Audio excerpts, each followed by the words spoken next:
அனைவருக்கும் என் மாலை வணக்கம். என் பெயர் ஸ்ரீ கக்கன். நான் எடுத்துக்கொண்ட தலைப்பு வெட்டப்பட்ட மூங்கில். நீ உயரம் பறந்தாலும் உலகம் உன்னை தூற்றும், நீ ஒடுங்கி நடந்தாலும் உலகம் தூற்றும்.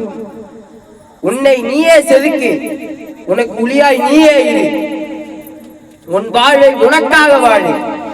வெட்டப்பட்ட மூங்கில் புல்லாங்குழலாக, வெட்டப்பட்ட மூங்கில் தாத்தாவின் கைப்பிடியாக, வெட்டப்பட்ட மூங்கில் சிலம்பாட்ட கம்பாக, வெட்டப்பட்ட மூங்கில் ஆசிரியரின் பிரம்பாக, வெட்டப்பட்ட மூங்கில் காவல்துறையின் லத்தியாக, வெட்டப்பட்ட மூங்கில் பாடையாகவும் கூடையாகவும், வெட்டப்பட்ட மூங்கில் வீட்டு கூரை கட்ட, வெட்டப்பட்ட மூங்கில் கோபுரத்தை தாங்கும் தூணாக. நன்றி, வணக்கம்.